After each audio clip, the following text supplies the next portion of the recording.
ወመንፈስ ቅዱስ አሐዱ አምላክ አሜን።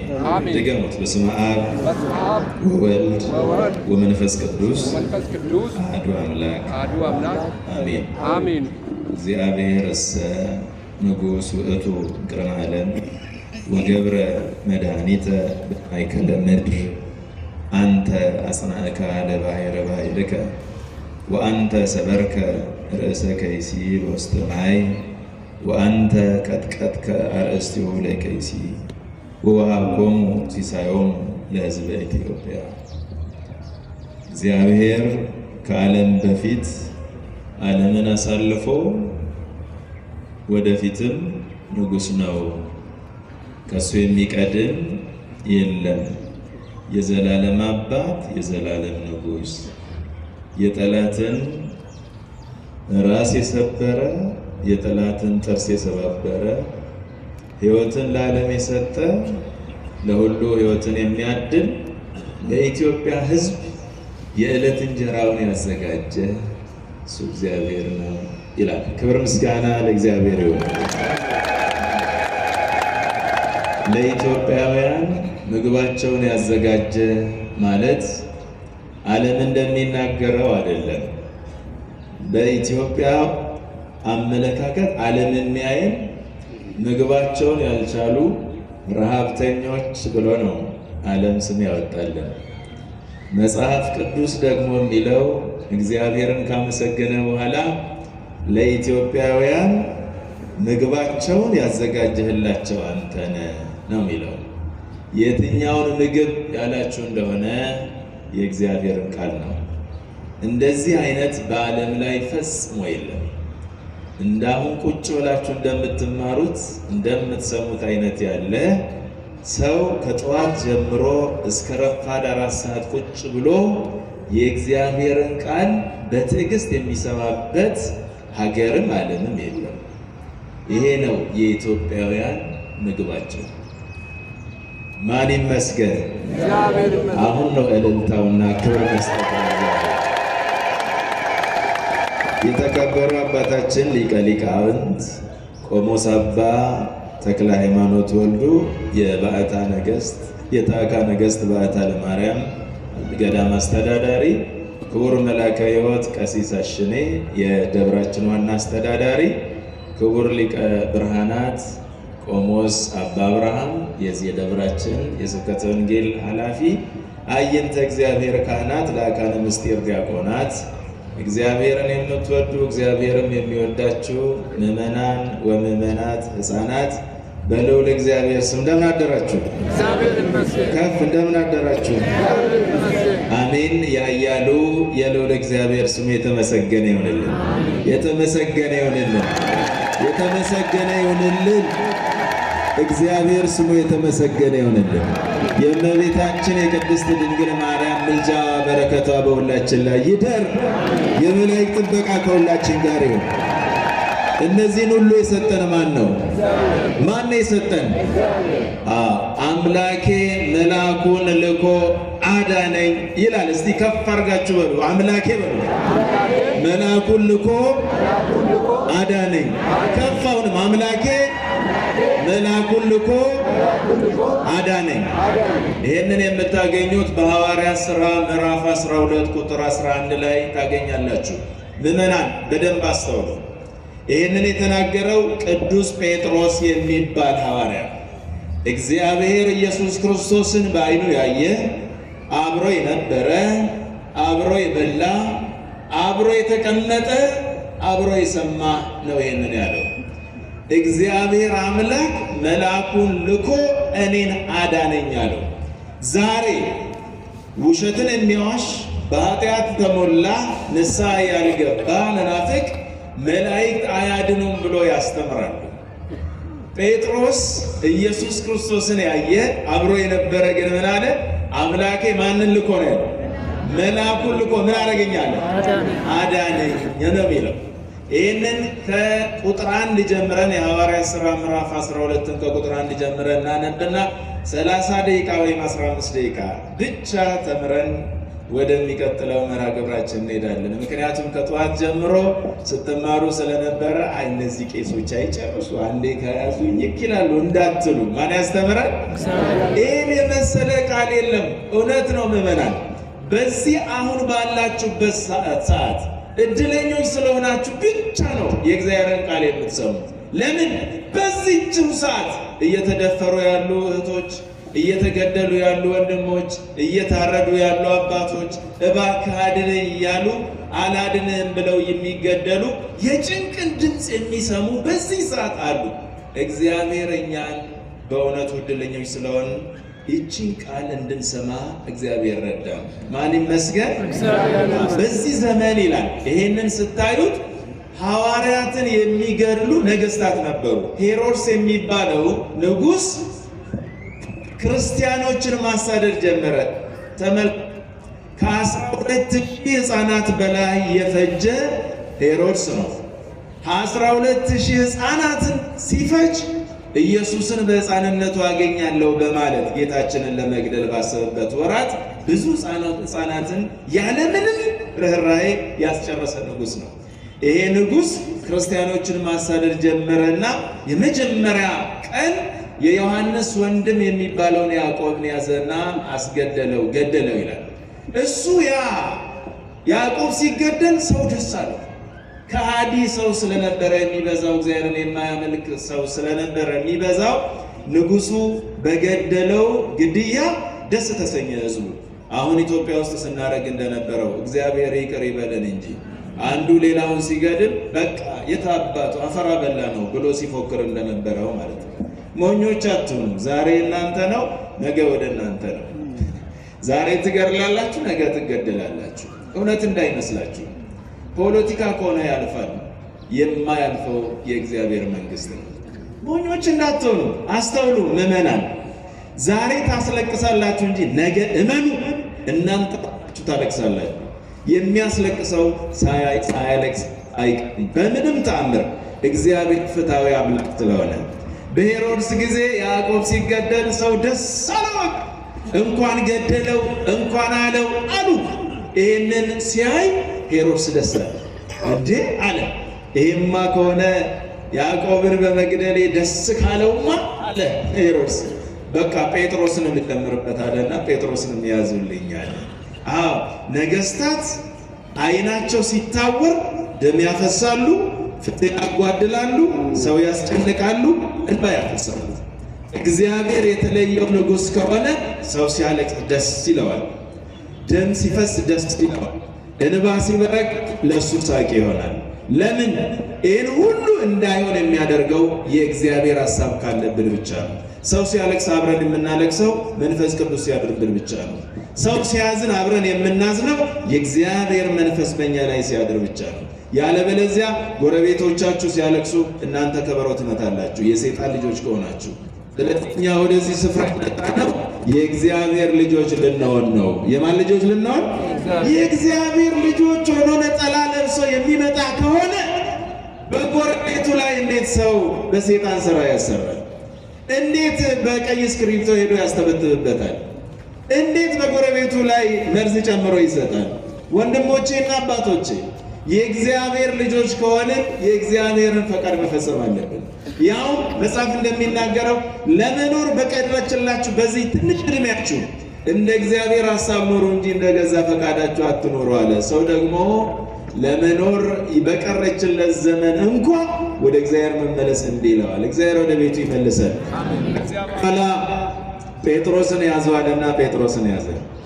ከዚያ አሰበ። ሊያስገድለው ሲያስብ አንድ ትልቅ የቂጣ በዓል አላቸው። በጣም ትልቅ በዓል አላቸው። አይ በዓልን ከምናውቅ በዓልን በሰላም ካሳለፍን በኋላ ጴጥሮስን ደግሞ እንገላለን ብለው አሰቡ። ተመልከቱ። በዓልን ከበሉ ከጠጡ በኋላ ደስታቸው በሰው ደም ላይ ሊያደርጉ ማለት ነው። አባቶቼና እናቶቼ እናስተውል፣ ግድ የላችሁም። ይሄ ዘመን ካላስተዋልነው በስተቀር የሰይጣንን ስራ የሚያሰራ ዘመን ስለሆነ ማስተዋል ጥሩ ነው። ሽማግሌዎች እዚህ ውስጥ ያላችሁ በጎረቤታችሁ ውስጥ በመንግስት ስልጣን ላይ ያሉ ሰዎችን ስታገኙ በጎ የህይወት ምክር ምከሩ። ሽማግሌ ስለሆናችሁ ይሰማችኋል። ፖሊሶችን ስታገኙ ምከሯቸው። ወንድሞቼ፣ ልጄ ያለ አግባብ ሰውን አትደብድቡ ብላችሁ ምከሯቸው።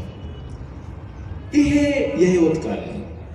ኢየሱስ ክርስቶስ ወደ ምድር መጥቶ ሲያስተምር ፖሊሶችን ይጠራና ሕዝቡን አታስጨንቁ፣ ምን እናድርግ ብለው ሲጠይቁት መጡና ፖሊሶች ጠየቁት ይላል። ሕዝብን አታስጨንቁ፣ እንዲህ አድርጋችሁ መከራ ውስጥ አትክተቱ ይላቸው ነበር። ቀራጮች መጡና ጌታ ሆይ ምን እናድርግ ብለው ሲጠይቁት ያለ አግባብ ከሕዝብ ቀረጥ አትቅረጡ ይላቸው ነበር። ነጋዴዎች መጡና ምን እናድርግ ብለው ሲጠይቁ ከሰው አትስረቁ፣ አታጭበረብሩ፣ የራሳችሁ ያልሆነውን አትሰብስቡ ይላቸው ነበር ይላል። ሽማግሌዎች እዚህ የምታስፈልጉት ለዚህ ነው። እኔ ነገ ባለስልጣን ስሆን ና ልጄ ክፉ በሕዝብ ላይ አትስራ ብላችሁ ነገሩ። ይሄ ነው የሕይወት ቃል። ይሄ ነው ሕይወትን የሚያድሰው። ይሄ ነው ሀገርን የሚጠብቀው። ሲገድል ስታዩ አትግደል የኔ ልጅ በሉ። በውስጣቸው ያደጉ ልጆች በዘር ሲከፋፈሉ ልጄ ይሄ ነውር ነው፣ ይሄን አታድርግ፣ እግዚአብሔር አይወድም በሉ። ንጉሡ ሄሮድስ ሰውን ሲገድል ሕዝቡ በአንድ ላይ ቆሞ እንኳን ገደልካለሁ። ከዚህ በላይ የአገር ጥፋት የለም። አባቶቼና እናቶቼ ከመካከላችሁ ሰዎች ካላስተዋሉ በስተቀር ሕዝብ አንድ ላይ ጨለማ እንዳይሆን ሊጠነቀቅ ያስፈልጋል። ብርሃን የሚሆነው የማንን ቃል ሲሰማ ነው? ነገሩ የማንን ቃል ሲሰማ ነው? የእግዚአብሔርን ቃል። እንዳትሞኙ አባቶቼና እናቶቼ። እዚህ ስፍራ ላይ ከ80 ዓመት በላይ የሆናችሁን ሰዎች አያለው። እስቲ ተመልሳችሁ የነበራችሁበትን ስፍራ እዩ። አንድ ወቅት ላይ በአንድ ጥፊ ሰው ጥላችሁ ይሆናል። ዛሬ መታጠቂያችሁን መታጠቅ አትችሉም። ለምን? ጊዜው አልፏል። ትላንትና በጥርሳችሁ አንካችሁ የጣላችሁት ሰው ሊኖር ይችላል። ዛሬ ቆሎ መቆርጠም አትችሉም በዚያ ጥርሳችሁ። በቃ ዓለም እንደዚህ ይከዳናል። የማይከዳን እግዚአብሔር ብቻ ነው። ስለዚህ ሄሮድስን የሚመክር አንድ መካሪ ጠፋና እንኳን ደግ አደረግ አሉት ይላል። ምን በመሆን ሲባል ክርስቲያን ስለሆነው ብቻ። አንድም ኃጢአት ያልሰራ ነው። እንግዲህ አንድም ክፉ ነገር አንድም ወንጀል ያልተገኘበት ነው ጴጥሮስ የተያዘው። ያዘውና ምን አደረገው ይላል? ወህኒ ውስጥ ከተተው። እኛ በዓሉን እስክናከብር ድረስ እጁንና እግሩን ጠፍራችሁ አስራችሁ አስገቡት አለ። አንድ በደል ያልተገኘበት ክርስቲያን ማለት ነው። ከዚያ በኋላ በአራት እንዲጠብቁት 4 ሰዎችን 4 አድርጎ 16 ሰዎችን ማለት ነው በየቦታው እንዲጠብቁ አድርጎ እጅና እግሩን በሰንሰለት አስሮ ወደ ወህኒ ወሰደውና ወረወረው። እዚያ ውስጥ ሆኖ መከራውን ማየት ጀመረ። ይሄው ጎናችሁ እኮ አለ እስር ቤት፣ እዚሁ ጎናችሁ እስር ቤት አለ። እግዚአብሔርን ባላወቁ፣ እግዚአብሔርን በካዱ፣ በሐሰት የመሰከሩ ሰዎች ሳይቀሩ የመሰከሩባቸው እውነተኞች ሊኖሩ ይችላሉ። ማን ብቻ ነው የሚያውቀው? ነገር ማን ብቻ ነው የሚያውቀው? አዎ የመሰከሩ ሰዎች በሐሰት ሊኖሩ ይችላሉ። ፍትህን እንዲያጓድሉ ዳኞችን ያሳሳቱ ብዙ ወንጀለኛ ሐሰተኛ መስካሪዎች ይኖራሉ። እነዚህ ንጹሐን ሄደው እዚሁ ይገባሉ። እዚያ ውስጥ ሆነው ወደ ማን ይጮኻሉ? ወደ ማን ይጮኻሉ? እግዚአብሔር ደግሞ ዓይኑም ጆሮቹም ወደ እውነተኛው ሰው ነው። ስለዚህ ብዙ ሰዎች እዛ ውስጥ ሆነው ሊያነቡ ይችላሉ። እግዚአብሔር እንባቸውን ይቆጥራል። ጴጥሮስን ወስዶ ሄሮድስ እዛ ውስጥ ሲከተው በሁሉም ክርስቲያን ዘንድ ከፍተኛ ጸሎት ወደ እግዚአብሔር ስለ ጴጥሮስ ይጸለይ ነበር ይላል። መጽሐፉን አንብቡት። የሚያስፈልገው ይሄ ነው አባቶቼና እናቶቼ። ለሀገራችን መጸለይ እዚህ ስፍራ ላይ ነው። ሀገራችሁን ነፃ ማውጣት ከፈለጋችሁ እዚህ ስፍራ ላይ ነውና ወደ እግዚአብሔር ጸልዩ። ያኔ እግዚአብሔር ጸሎትን ይሰማል። ይሰማል አይሰማም? ቀይ ነው ዋናው ነገር ወደ እግዚአብሔር መለመን። ለጴጥሮስ ወደ ሰማይ ይለመን ነበረ፣ እግዚአብሔርን በሰማይ ነው ይሰማው ነበረ። ቀኑ ሲደርስ ሄሮድስ አሰበ፣ ነገ ጠዋት ጴጥሮስን አውጥተን ህዝቡን ጠርተን ፊት ለፊት ላይ እናርደዋለን ብሎ አሰበ። ወንድሞቼና አባቶቼ እግዚአብሔር በሰማይ ሆኖ ይህን ግፍ ይመለከታል። ከዚያ በኋላ ምን አለ? በዚያች ሌሊት ይላል እግዚአብሔር መልአኩን ወደ ጴጥሮስ ላከው ይላል። ከዚያ በኋላ መልአኩ ገባ፣ ልክ መልአኩ ወደ እስር ቤት ሲገባ መልአኩ ወደ ጴጥሮስ ሲጠጋ እስር ቤቱ በሙሉ በብርሃን ተሞላ ይላል። በምን ተሞላ? ክብር ምስጋና ለእግዚአብሔር። መላእክት በቤታችሁ ሲገቡ ብርሃን ነው የሚገባው። መላእክት ወደ ቤታችሁ ሲመጡ ጨለማ ይገፈፋል። መላእክት ወደ ቤታችን ሲመጡ በደል ከቤታችን መራቅ ይጀምራል። እንባ ከቤታችን መታበስ ይጀምራል። ችግር ከቤታችን መውጣት ይጀምራል። ወንድሞቼ፣ አባቶቼ፣ እናቶቼ ሃይማኖት ብቻ ነው ለዚህ የሚያስፈልገው። የእግዚአብሔር መልአክ ወደዚያ ሲቀርብ ሙሉ በሙሉ ብርሃን ሆነ ይላል። ቀጥታ ጴጥሮስ ፊት ለፊት ሲቆም እጁ ላይ የነበረው ሰንሰለት ወደቀ ይላል። ሳይመታ ማንታለው የእግዚአብሔር መልአክ እጁ ላይ የነበረው ሰንሰለት ሲወድቅ ጴጥሮስ በሁለት ሰዎች መካከል በያዙት በፖሊሶቹ መካከል ተኝቶ ነበር ይላል። መጣና ጎኑን ነካና ተነስ አለው ይላል። እግዚአብሔር ተነስ ይበለን። በጣም ብዙ ሰዎች ጸበል ስፍራ ተኝተው ነው ያሉት። በጣም በርካታ ሰዎች ሆስፒታል ላይ ተኝተው ነው ያሉት። ገንዘብ አላቸው ግን መዳን አይችሉም። ብዙ ሀብትና ንብረት አላቸው ግን ያ ሀብት ቢሸጥ እነሱን ማዳን አይችልም። የሚችለው ማን ብቻ ነው? ወንድሞቼ፣ እናቶቼ በገንዘባችሁ እንዳትመኩ። በገንዘቤ ታክሜ ድናለሁ ብላችሁ እንዳታስቡ። ካንሰር ሲመጣ ኬሞ የሚባለውን 6 ጊዜ ትወስዳላችሁ። ከዚያ በኋላ መሸኘት ነው። እንዳው እያታለለን ይወስደናል እንጂ ገንዘባችን አይደለም። የሚያድን ማለት ብቻ ነው እግዚአብሔር ያድነን። ያን ጊዜ ተነስ አለ። ተነስ፣ ጫማህን አድርግ፣ ልብስህን ታጠቅ፣ ና ተከተለኝ አለው።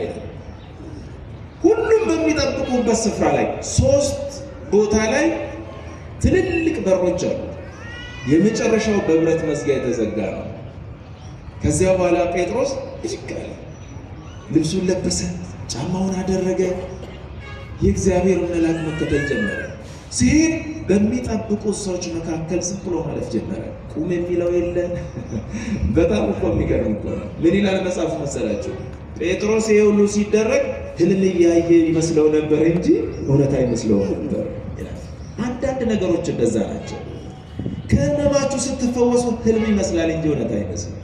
ሰው ተስፋ ቆርጦ በቃ ይህ ሰው ከዚህ በኋላ ይሞታል፣ ትሞታለች፣ በቃ ጨርሳለች ብሎ ስትድኑ ህልም እንጂ እውነት አይመስልም። ባለቤቱ ነው የሚያውቀው እግዚአብሔር ያደረገለት። ወንድሞቼና አባቶቼ ሞኞች እንዳትሆኑ። ካለቀ ጉድጓድ ውስጥ የሚያወጣ እግዚአብሔር ነው። ያን ጊዜ ምን ይመስላል? ህልም ነው የሚመስለው። እውነት ነው፣ እውነት አይመስልም። ጴጥሮስ እውነት አይመስለውም ነበር። እውነት አይመስለውም ነበር። ራእይ ያየን ይመስለዋል። መልአኩና ተከተለኝ ሲለው አብሮ ሲሄድ አንደኛው በር እየተከፈተ ሁለተኛው ሲከፈት 3ኛው ጋር ደረሱ። ትልቅ በብረት በር የተዘጋ። እንዲህ ነው አንዳንድ ጊዜ ኑሮ በብረት በር ይዘጋል። ስራ ቦታ በብረት በር ይዘጋል። ህይወት በብረት በር ይዘጋል። የልጆች ሁኔታ በብረት በር ይዘጋል። ብዙ ነገር ይዘጋጋል። የሚከፍተው እግዚአብሔር ብቻ ነው። ይኸውላችሁ እውነት ነው። በእግዚአብሔር በኩል ካልተከፈተልን በስተቀር በማንም በኩል አይከፈትልንም። እሱም የሆነው የእግዚአብሔርን ቃል ስንሰማ ብቻ ነው።